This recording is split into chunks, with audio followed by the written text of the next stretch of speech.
Bismillahirrahmanirrahim. Assalamualaikum warahmatullahi wabarakatuh. Kali ini kita akan membahas tentang materi yang pertama, yaitu Al-Quran Kitabku. Dalam materi Al-Quran Kitabku, kita akan mempelajari tentang pengertian dan juga nama lain. Nah, yang pertama kita akan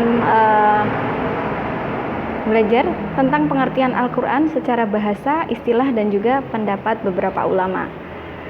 Yang pertama adalah pengertian secara bahasa, ta'riful Quran. Secara bahasa, Al-Quran berasal dari kata qoro'ah yang memiliki arti mengumpulkan dan menghimpun. Dan juga Al-Quran berasal dari kata kiro'ah yang berarti menghimpun huruf-huruf dan kata-kata satu dengan yang lainnya dalam suatu ucapan yang tersusun rapi di dalam mushaf Al-Quran. Kemudian pengertian secara istilah, Al-Quran adalah kalam atau firman Allah yang diturunkan kepada Nabi Muhammad SAW dan membacanya adalah merupakan suatu ibadah. Nah, dan bisa disimpulkan secara istilah kalam Allah yang diturunkan kepada Nabi Muhammad dengan perantara malaikat Jibril. Nah, kalau perantara malaikat Jibril ini ada yang secara langsung, ada juga yang tidak langsung. Kalau secara langsung ini berarti malaikat Jibril bertemu langsung dengan Rasulullah. Kalau tidak langsung bisa jadi melewati cara mimpi. Nah, kemudian di sini yang Al-Quran ini adalah tersusun di dalam mushaf yang diriwayatkan secara mutawatir. Nah, secara mutawatir ini adalah berarti diriwayatkan oleh banyak para sahabat dan ulama, dan mereka telah bersepakat bahwasanya mereka tidak akan mungkin berdusta. Nah, jadi di sini antara penyampaian yang awal dari Rasulullah hingga sekarang itu bisa dijamin keasliannya. Nah, namanya adalah mutawatir. Dan kemudian yang membacanya adalah merupakan suatu kegiatan ibadah. Dan adapun pengertian menurut beberapa ulama, di sini ada banyak sekali, tapi di sini kita akan mengambil hanya beberapa saja.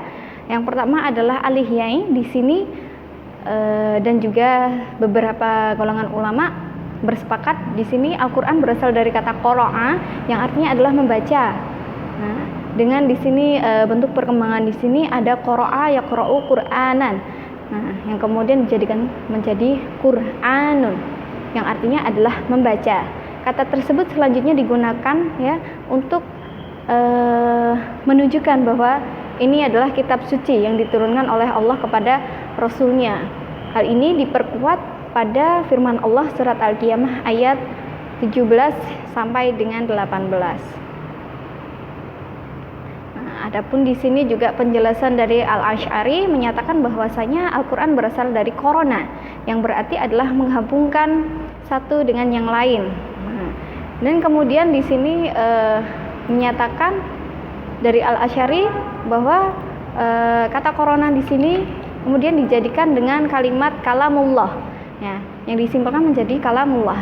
Ya, jadi kalam Allah yang diturunkan atau disampaikan kepada nabinya, mengingat bahwa surat-surat atau ayat ini antara huruf satu dengan huruf yang lainnya, ayat satu dengan ayat yang lainnya ini selalu berhubungan. Kemudian pengertian Al-Quran menurut ulama. Nah, di sini masih ada beberapa lagi.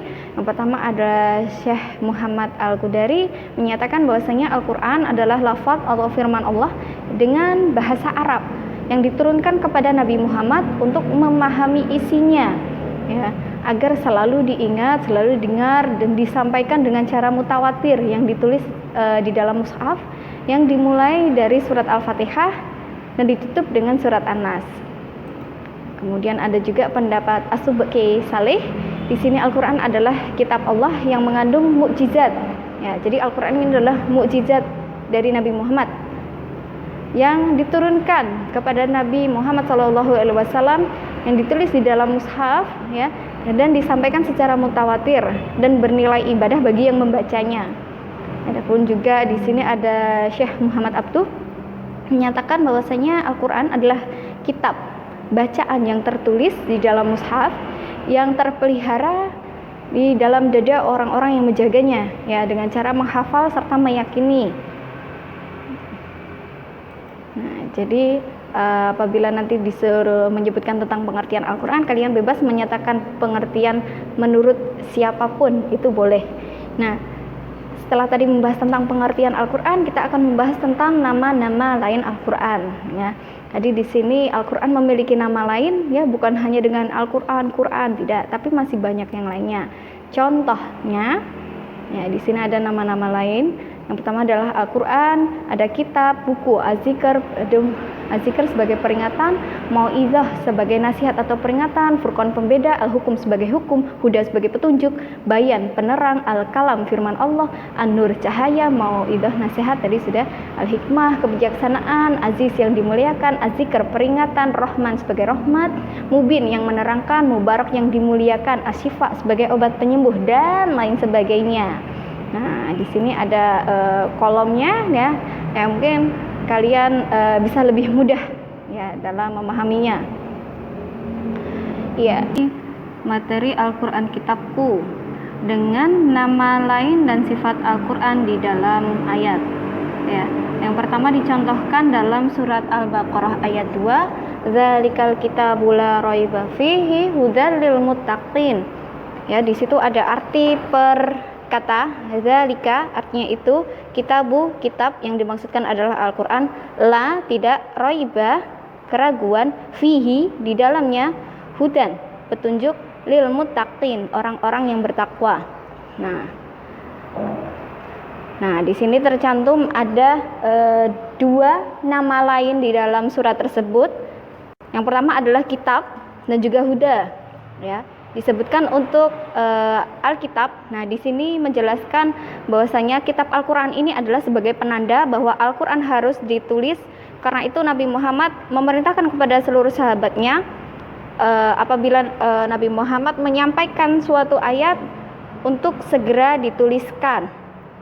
Nah, kemudian keterangan yang kedua adalah huda.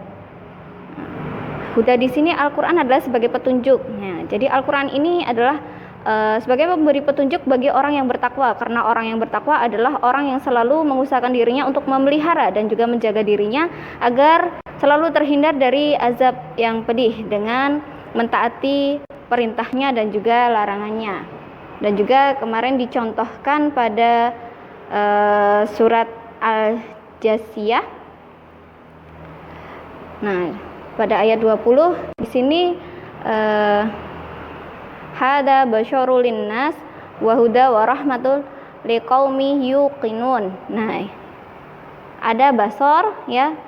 Basor itu adalah sebagai pedoman. Al-Qur'an merupakan pedoman hidup bagi umat Islam yang dijadikan pedoman atau sumber hukum, ya. Jadi Al-Qur'an ini adalah sebagai sumber hukum utama bagi umat Islam. Nah, karena di dalamnya terdapat banyak dalil maupun keterangan yang sangat diperlukan, ya, untuk kehidupan dalam sehari-hari, nah, maupun untuk bekal kita di akhirat nanti. Nah, kemudian contoh yang kedua adalah huda. Di sini maksud dari huda, ya, hampir sama. Al-Quran adalah sebagai petunjuk, ya, bagi orang yang bertakwa, yang akan menuntun seluruh umat manusia ini apabila mereka meyakini Al-Quran, mempelajari Al-Quran, dan maka Al-Quran di sini akan memberikan petunjuk kepada mereka ke jalan yang lurus atau jalan kebenaran, atau bisa diartikan surga. Dan juga yang ketiga adalah rahmah. Rahmah di sini diartikan sebagai Al-Quran memberikan rahmat, ya, yang hanya bisa dirasakan bagi orang-orang yang benar meyakini dan juga percaya, ya, bahwa Allah itu satu-satunya yang berhak disembah, ya. Dan juga Rasulullah ini adalah sebagai utusan Allah. Alhamdulillah, telah selesai penyampaian materi yang pertama tentang pengertian dan juga nama lain Al-Quran. Selanjutnya tersedia kuis dan juga tugas tafsir, bisa dicek dalam kelas Google Classroom. Apabila ada kurangnya, saya mohon maaf dan terima kasih. Wassalamualaikum warahmatullahi wabarakatuh.